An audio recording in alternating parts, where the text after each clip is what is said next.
ঢাকাই নাটকের তরুণ প্রজন্মের অন্যতম জনপ্রিয় মুখ তৌশিক মাহবুব। অভিনয়ের পাশাপাশি তার ব্যক্তিগত জীবনও ছিল ভক্তদের আগ্রহের কেন্দ্রবিন্দুতে। 2018 সালে দীর্ঘদিনের প্রেমের পর তিনি বিবাহ বন্ধনে আবদ্ধ হন জান্নাতুল ফেরদৌস জারা মাহবুবের সঙ্গে। এই বিয়েকে ঘিরে ছিল উৎসব, আলোচনা, ঝলক আর পারফেক্ট কাপল তকমা। কিন্তু সম্প্রতি একটি অদ্ভুত নিস্তবতা ঘিরে ধরেছে এক তারকা জুটিকে।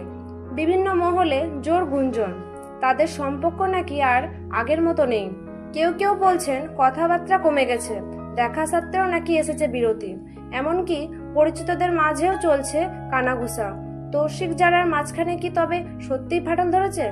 ঘনিষ্ঠ এক সূত্র জানায়, বহির্বিশ্বে যতই চুপচাপ থাকুক, ভিতরে অনেক কিছুই বদলে গেছে।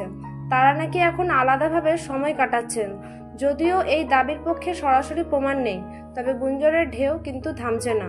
তৌশিক কিংবা যারা, দুজনেই কেউই এই গুঞ্জনের জবাবে মুখ খোলেননি এখনো। তারা নীরব থাকলেও নেট দুনিয়া আর ভক্ত সমাজে চলছে জোর আলোচনা। তো ভিউয়ার্স, এই বিষয়ে আপনার কি মতামত কমেন্টে জানাতে পারেন। সবাই ভালো থাকবেন, ধন্যবাদ।